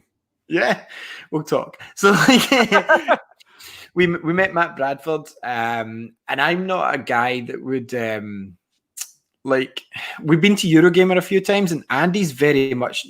Relates back to what we are talking about earlier about born in a different generation. Now Andy's the same age as me, and he's all for meeting people on the internet and stuff. And I'm like, dude, you don't know who that is. You don't know. But when it comes to all games, that's a completely different ballgame for me, because I've been on all games since the Nokia N95 was a thing, before the first iPhone. Like, that's when all games started for me, and that's when I started bringing in Andy and Ali, and I'm Ali, Andy and Fraser, and who else was with us at the start? Russ and Robin and everyone. Oh, and, yeah, we used to have an entourage. Really we did. So we went there, and I didn't have any qualms of meeting Matt. Like, I wouldn't have qualms of meeting Sean, Chip, yourself, like anyone from all games. For some reason, that was my secure place online. So we met up with Matt. Matt was that much of a stand-up guy that we met him at the underneath the CN Tower. They've got like a Sea Life Centre, SeaWorld Centre style thing, you know, where the fish are. We went there, and he's that much of a gentleman that as we stood in the queue, I mean, we're tourists, we'd pre-booked everything. You know, so Matt asks if we already bought the tickets and if he can buy them for us, and I'm like, "No, dude, you can't." No, like I didn't feel comfortable. So then we went for dinner. We took a walk about Toronto. Matt showed us some stuff, and we went. I can't even remember the name of the place. Sat in a lovely meal, and before I knew it, like I went, "Okay, come with the bill," and they're like, "Well, it's already settled." Matt had paid for dinner for me and my wife. That's a common North American thing, I think. Yeah. Now, don't get me wrong. The Scottish people would do absolutely the same, but it was just such of a shock for a guy that I hadn't met, as I spoke before, in the real world to do such a thing. You know, and I was that humbled that we even took a present for Xander. This was before his second kid was born, Winnie. We took a present for Xander, and I was so annoyed. I was like, dude, I've left it in the hotel. Can I go back? But he wouldn't even allow me to do such a thing. So I've got that present to give to Zach. It won't fit it anymore because this was 5 years ago, but it was so amazing just meeting Matt. And then it also links to the travel. He told me that he had to drive an hour to come and see us. And I'm like, what? Why would you even bother? I would just say, no, it's not that close by, but it's a different mindset from. Long drives is a thing for us. Like, yeah. Like he said, my wife and I dated for 2 years. We were 12 hours apart. Drive. We would drive every weekend that way. For me, I would just consider that as another country. I wouldn't even entertain it. I would be like, no. You know, like even an hour away. See, this is how we think in Scotland. If Matt said he drove an hour, he still stayed in Toronto. Obviously, cities there are much bigger. He said, I drive an hour to work every day, or he travels an hour to work every day. I'm like, if I had to travel to work every day for an hour, I would move. I would move closer to my job. That's how we think. I'm not kidding. No, it's a smart way of thinking. I used to commute about an hour to work every day, and recently got relocated in the last few years to a place that's about 10 minutes, maybe 15 minutes from work. That's sensible. Yeah. Yeah. So, like, back to what we were talking about with the Miller uptake. When I was in Canada, like, I prefer cider over beer mostly. Every place in Canada seemed to be pushing cider more so than beer. I don't know if that's just the area. Well, we were in Toronto. We were staying in the lakefront almost. I think it's circumstantial. I think it's the person. No. I mean, every bar we were in the Firkin. Firkin bars, Firkin, Firkin. Not familiar with them, but they might be a Canada thing. So True, I suppose true. That's a bit like you saying, "Do you know this bar in England?" And I'm like, "No." I saw it at Disney. It was a big deal. That's true. No, it's just strange. Colonialism is very strange. When you speak to even people from Europe, like it's kind of baffling. Like my wife's family, like I said, was from Italy, and at Christmas they're like, "Oh yeah, we visit our son because my father-in-law's brother stays in Spain." And they're like, "Oh, we just drive round." And I'm like, "You drive from Italy to Spain? What? What madness is this? Like, I don't even like getting the train to Glasgow, which is 45 minutes away." Well, and actually, as somebody who has a stepfather from Spain who, his brother takes the trip to Italy and he talks about it like it's a pilgrimage. Like it is, it is the Great Migration. So, but, well, so if I might divert for a second, I'm curious. For a change. What have you been playing lately? You know, I was playing stuff before. The reason I was late, right? I wasn't getting my stuff. I just bought a 4 terabyte hard drive external for my Xbox One because the amount of stuff I have digital is crazy, just for sheer laziness. Now, this is the third time I've had to do this. I've had to reinstall all my games, every one of them, because I was getting this. I can't remember the 8OX era, but it was the game took too long to load. I'm familiar with that one. I could not figure out why, and I think I've had this before. And it's like an Xbox almost gets comfortable with a hard drive, and if you change that out, the Xbox doesn't quite like it. Teething issues. So the third time I've done it, I've factory reset my Xbox, formatted the hard drive. Turns out tonight I figured out the base of the problem. While I was re-downloading my games for the second time, I chose, in my infinite wisdom, to move everything to the external while I was downloading. So it turns out that half of the game and the DLC and stuff went on the internal and half went on the external. And until they both woke up and sunk together, I couldn't play the game.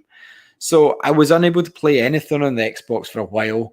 I was playing NBA 2K20, just getting into that. But I haven't touched... I do want to ask you something because I know you might want to cover it in a later show more in depth, but about a game that you've been playing recently. To be honest, I'm using this time to mop up games that I haven't finished yet, like my pile of shame. Sure. I tried to get into Hellblade and I just didn't get it. Like, it looks beautiful. You're not the first person to tell me that recently. I got a listener, Austin, who was like, I don't get this game. You know, Andy kept banging on about this game, and I was like, okay, I'll give it a shot. Fired it up. I've got the Xbox One X running on a 4K TV. It looks beautiful. Beautiful. I'm even watching Vikings just now. Do you know that show? It's on the History I do know that show. Yeah, I've been very intrigued by that show, actually. Yeah. So we're on like season 5 of that, so we're not quite up to date yet. Okay, I'm like season 1, like episode 4. Oh, dude.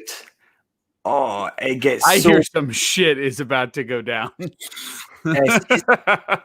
I don't even want to say anything. Like, Yeah. Andy's saving this for Assassin's Creed Valhalla because I'm writing this up because we're going to reboot our website. Like, I've redesigned our whole website. I've ported over all our old reviews, the ones that could move with the formats we used to use, and Assassin's Creed Valhalla is one that I want to write about. But we're doing, you know how you go to fancy restaurants, you might get a wine list that pairs it with your meal. Like, we recommend this wine mistake. I'm going to do one where it's TV shows with games, like, for example, the show Black Sails that was on Stars. Yes, I know that show.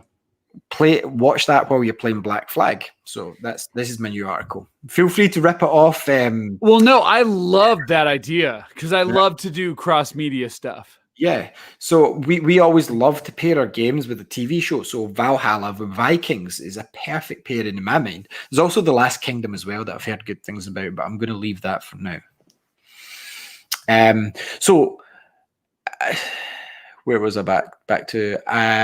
Assassin's Creed Vikings. We were talking about Hellblade.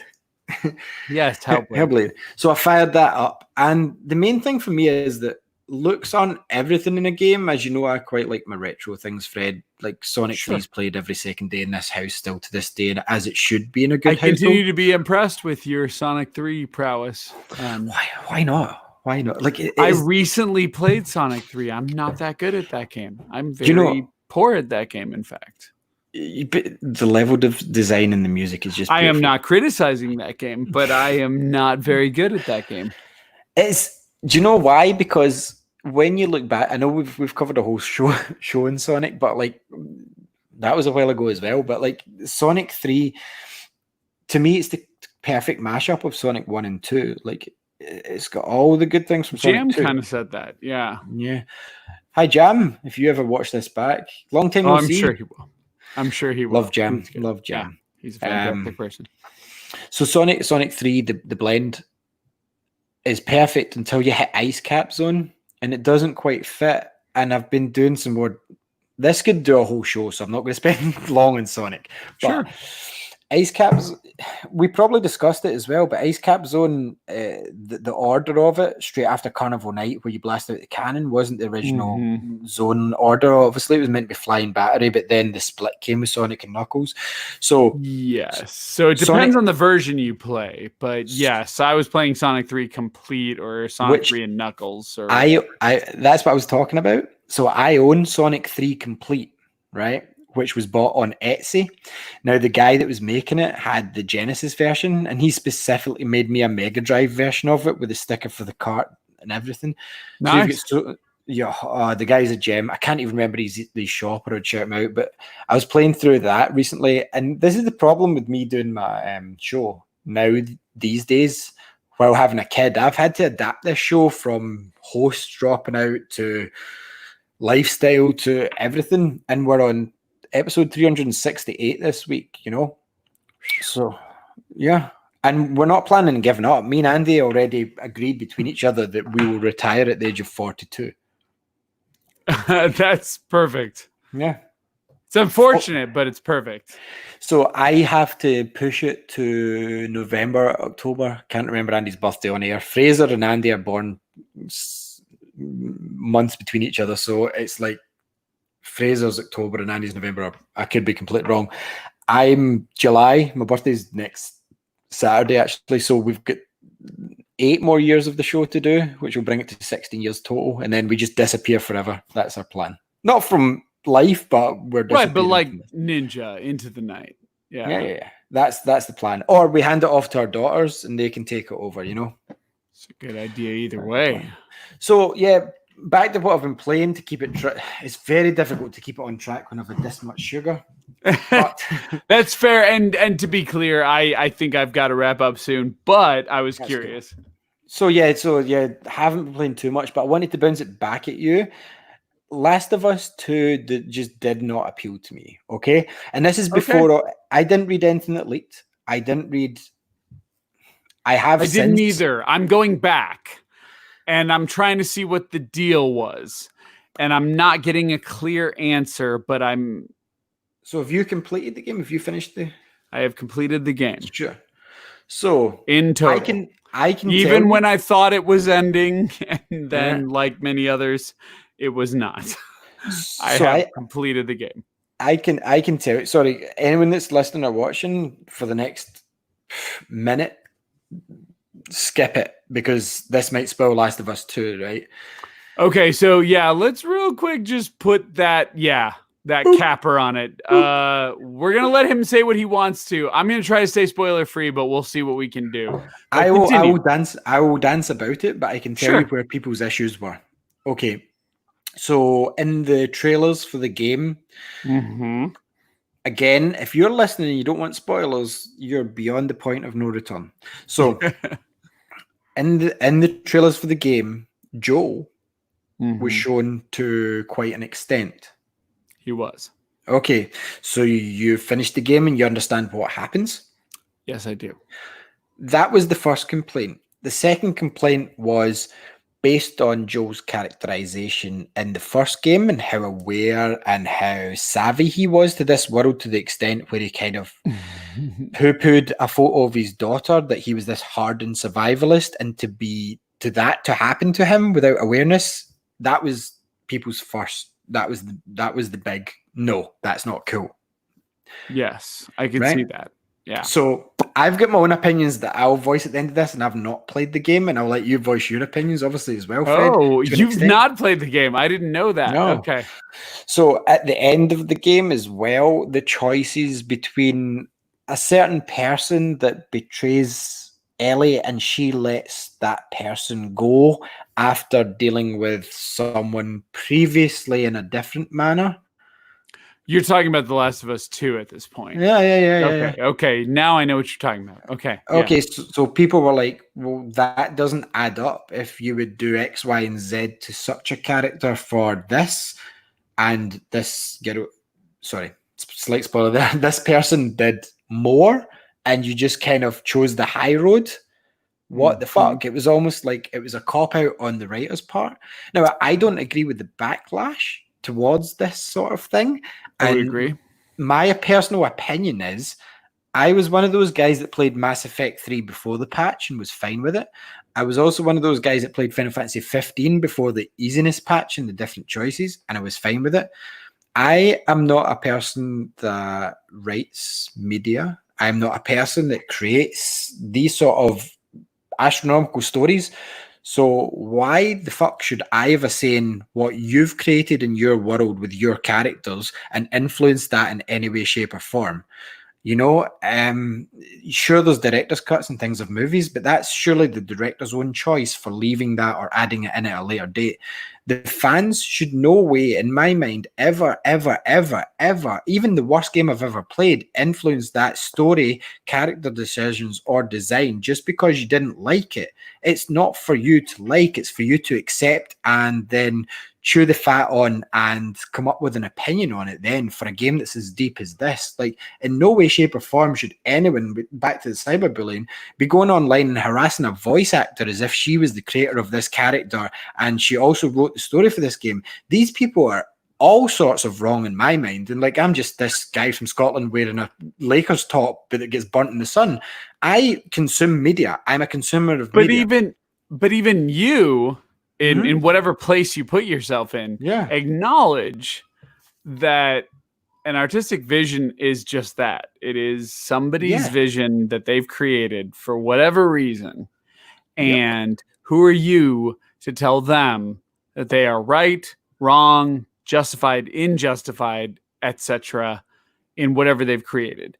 100%. They've created something. You choose to engage with that or you don't. Or you start engaging with that and you hit a point where you choose not to. I think we've hit a fundamental, unfortunate circumstance that exists in this world today, and it transcends. That is a good buzzword for it.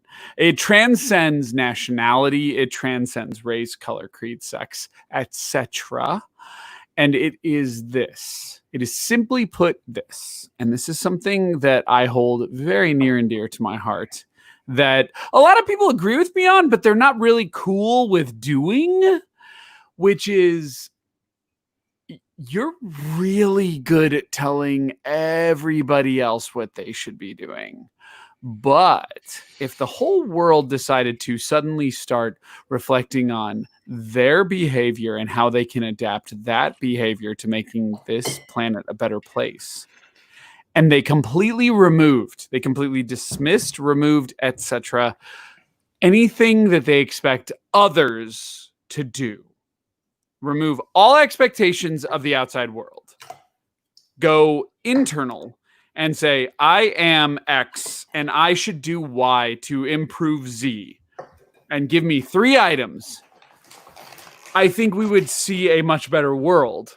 Maybe I'm wrong, but let's go for it just in case. And I think that is part of the problem. I think it is that society as a whole, and America is probably the apex of it, is interested in telling everybody else what they should be doing and has absolutely zero interest in the world telling them what, or in looking at themselves and saying, how can I grassroots improve this from the ground up and lead by example?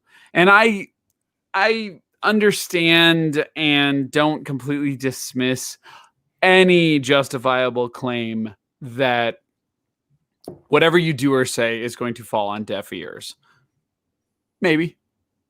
But I'll tell you this, hoping that The Last of Us 2 changes and doing something about how you handle what The Last of Us 2 does, one of those nets an actual change and one of those doesn't. And for all 10,000, 12,000, 15,000 people who had an issue with The Last of Us Part 2, 4 million people bought it. And that's what we call a silent majority, kids. You're in the minority, whether you like it or not. And this country faced firsthand what it feels like to be part of the silent majority, or sorry, the vocal minority when there was a silent majority. And that is how our pumpkin chief ended up in office. So I'll say that. And I'm not necessarily anti-Trump, or at least I wasn't when he first got elected. But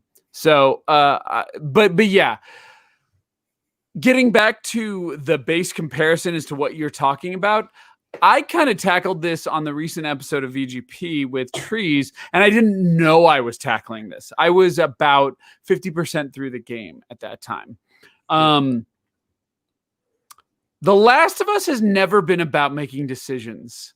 The Last of Us and Naughty Dog would never make the concessions that we saw with Mass Effect 3 and BioWare. You are not Ellie, as you were not Joel in the first game. No. And Naughty Dog doesn't really give a shit what you would do, as evidenced by the final moments of that game without even having to spoil it.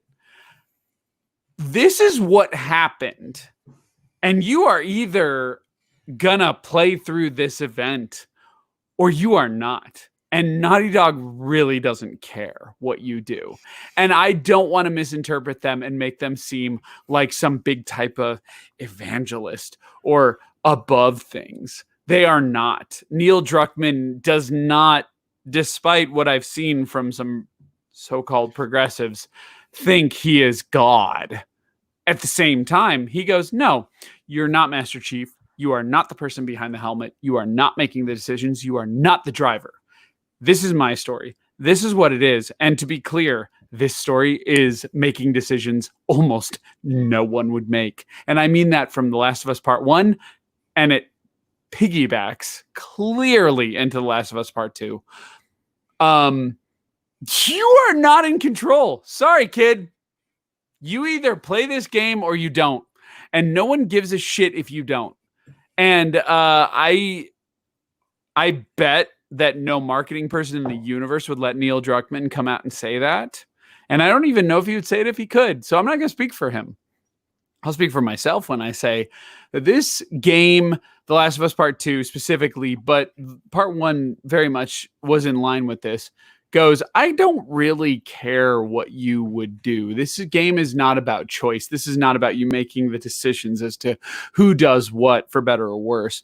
This game is about taking you on a journey, and one that, if I'm going to be clear, I don't think is very well thought out in either game, but I adored either way. And saying, this is it. You experience it or you don't. This is what we are offering you. And I'm sorry, but you don't have a say in it. In fact, I don't even think the game's sorry. I'm sorry, but I don't think the game's sorry. The game's like, fuck you. Like, this is our story. Take it or leave it. No, it's okay. You can walk away. Nobody gives a shit. No. It's okay. Write about it on your blog. Yeah. And I kind of praise that. And I kind of, I really am drawn to a game that goes, no, I'm going to make the decision you don't have the balls to make. And the conflict comes in is, what are you really trying to say? Which I don't know that The Last of Us Part 2 has a clear message. And what am I supposed to take with that? Because I'm going to tell you right now, if you expect to get to the end of this and it's all cotton candy and rainbows, you are sorely mistaken. Say hi to my wife. She's about to show up in view. But yeah, like, I like what The Last of Us is doing, but I don't know that I can say I agree with what The Last of Us Part 2 is doing. But is it even for you to agree with, Fred, when you think on it in the concept of, do you think anyone ever asked Francis Ford Coppola to reshoot The Godfather? Or do you think anyone asked Martin Scorsese to change up Goodfellas just that little nor bit? should they. No. Nor should they. It is what it is. Vision. Take it or leave it. It's their vision. I am sick of revisionist history. It's too much choice to the consumer, which is what people have been used to in all aspects of life. And it's like, sometimes you've got to understand, kids, you don't always get your own way. And sometimes it's for the better. You know, I wouldn't be surprised if The Last of Us 3 came out, which it will. And people view this trilogy in a whole different light. And they're like, oh, we were wrong. And these kids that are now sending abuse that they shouldn't online are going to backtrack and go, do you know what? I was completely wrong. And it's like, you're already seeing kind of evidence of that with people who are like, well, the people who loved The Last of Us, but now are going back and saying, well, in hindsight, I don't. The same thing happened to BioShock Infinite. I want to be clear. I am not criticizing you changing course. You are entitled, there's that word again, to change course any way you wish. You can feel however this is something I learned from Chasing Amy. While that is an incredibly flawed movie. Yeah, it's one of my favorite films. It's an incredibly flawed movie, but it definitely takes you on the journey of processing relationships, whether they be gay, straight, or otherwise. And it's the same thing. Relationship. How do you feel about it? Feel however the fuck you want about it. Yes. Right? Yep. But at the end of the day, don't expect me to change for you. Mm-hmm. And I think that's so. And there's something I want to speak to that's I'll put the spoiler tag on it, even though I really don't think it is. I read inadvertently, accidentally, shall we say, because somebody wanted me to talk on it, and I don't know why, because I am nowhere near the right person to speak to it, on a character. And the one thing I will reveal is the character's name. Beyond that, I will reveal nothing else. Abby. Sure. And Abby has become a point of contention for various reasons. And this has nothing to do with the voice actress, but that has come up since. And they were like, well, Abby is XYZ. Mm-hmm. And then when I got through the whole game, the first thing I had to do was text that person and said, you said this character was XYZ. They never touch that. They never say that. That's not necessarily true. Oh, well, if you look at the character's features, personality, etc., you will see that XYZ is true. That's not true in life. Nor You're in video now inferring something about a person, which is actually what I thought as a society we all agreed was not a good thing. We should not judge a book by its cover. We should not assume anything about a person, physical, characteristical, economical, personality wise, or anything else based off of anything we can visually see. And they're like, well, you don't have experience in this realm. I happen to know that when you do X, Y, and Z, that means you are X, Y, and Z. And I said, no, actually, you've painted a box that you yourself are struggling with, because this says, no, that box does not exist. And you are saying, no, I must have that box exist. And I said, so who's closed-minded now? Is it The Last of Us 2, or is it you? How can a media product be closed-minded? Good point.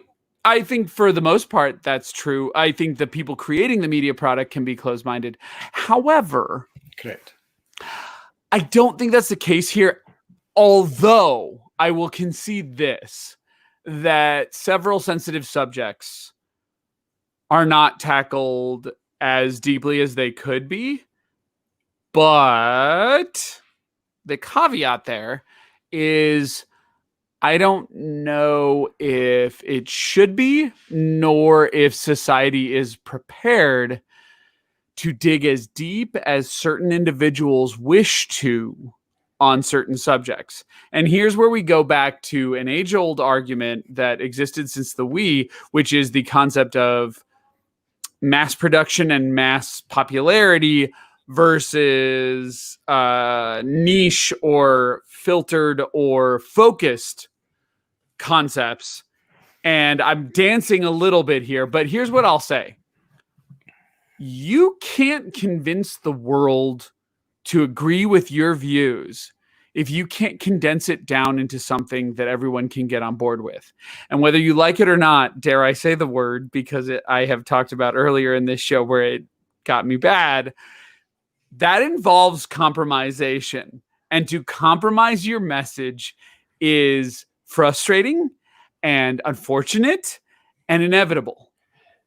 And necessary in today's society. Exactly. And so if you're going to meet in the middle, you cannot have a caveat of, well, in order to hear what I'm about to say, A, B, C, D, E, and F have to be true. And if not, fuck you. You don't understand. Fuck you. I hate you. You don't understand. And this is terrible. Well, you can have that perspective. But you know what? 4 million people bought The Last of Us Part 2. And I bet a majority of them didn't pay any fucking attention to what you said. And that doesn't mean it's not important. That means maybe it is important. And you need to find a way to distill it to a point where everybody can hear it. Because that's how you elicit new change. That's how you change the world. You do not do it by stressing that everybody needs to live by your standards. And I know that's kind of controversial to say, but what I want to see is less people having problems with each other and more people coming to a meeting of the minds. And dare I say it, I think that even though it may not succeed in that goal, that is ultimately what The Last of Us Part 2 is trying to do, is get that message across that this society needs to stop worrying about themselves half as much as what is the greater good.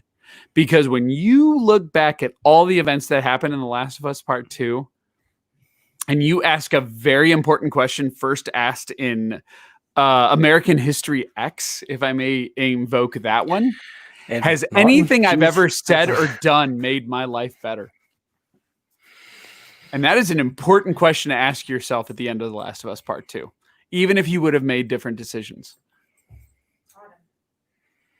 So, sorry to get heavy there at the end. No. And I'm not going to lie. I think that's a perfect way. I think that's a perfect way to finish the show, Fred. To be fair, do you know the philosophy that you evoked even there during even speaking about it says that your passionate response is going to be one that's worth listening to when you later expand on this, because I'm pretty sure that there's a full show ahead of us in this. I'd like to. Yeah, I need to get a group of people together once they've played through it. It's a long game, and a game that I don't know if it needs to be that long, but I get it. But what I will leave this this audience with, and yourself, that this is something that I think me and you should do in the regular. Like, I'm not even feel that kidding. way myself. Yeah. Like, not just, it doesn't even have to be about video games. Like, tonight wasn't. And that's how we initially started. Like, I think a lot of our views kind of coincide. We're governments apart, we're countries apart, we're people apart. We're, but so that's what we want. That's the vision, kids. That's the whole point. Yeah. That's the whole point. It's like, regardless of your religious belief, stance, non-religious belief, anything, like, you've got to look at crocodiles in the wild and think, you don't see one crocodile moaning about another crocodile, so why do we bother? Right. Right. And I know some people will say it's because crocodiles can't talk. But it's nothing to do with it. Do they not talk? Do they really not talk if you're paying attention? They communicate. But anyway, they might not in a way we know, but yeah. Exactly. People being different is what makes life interesting. If everyone was the same, then it wouldn't be. But I definitely think this has been something me and Fred need to pick up on. I think something could come from this show. This one off. We'll be in talks. We'll be in talks. I'm pleased we did this. I knew it would go well. I didn't know this would go this well. And permit me, I apologize for over evaluating this. Just being here, but I feel good about this. I like this. I like this as well. Yeah, so and I think we did achieve talking about The Last of Us Part 2 with almost no spoilers. Yeah, I think we got there.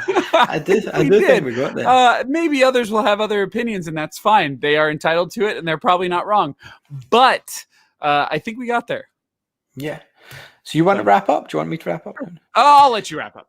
Cool. So I don't know what this is going out as, but however media method you're viewing this, listening to this, thank you very much. Fred, I'm going to pass over to him. You can catch him on all his places. Myself, Tuesday nights, 40 to level 1, previously on allgames.com. You can catch us on YouTube or download us on iTunes.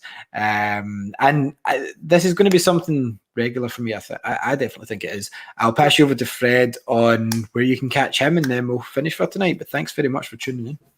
Sure. Yeah. I'm at gaminghistory101.com. That was originally a historical reference website, which it still is. Every article is still available and will be till the end of time. We also do a podcast at gaminghistory101.podbean.com. I only point that out because we started almost 400 episodes, of which Allie and Andy were pivotal parts of the early genesis of that, as well as Trees, who does a podcast with me now.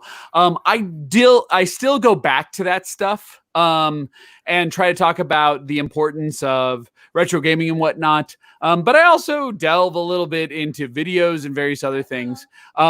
But the podcast we actively do is called Video Game Purists, which is an old podcast that no one can find anymore. And I'm trying to find the archives, but I don't have available right now, where we just talked about whatever the hell we wanted to. And that's what me and Trees do now. I did this podcast because Allie and I hadn't talked in a while, and we thought it would be a good idea. And I love 42 Level 1. And I think it is. So for now, Gaming History 101 is nothing more than a feed to find out what I think is cool. And hopefully it will continue to be that in the future, but we will open up to other things. So it's a website, it's a podcast, it's whatever you want it to be. Awesome.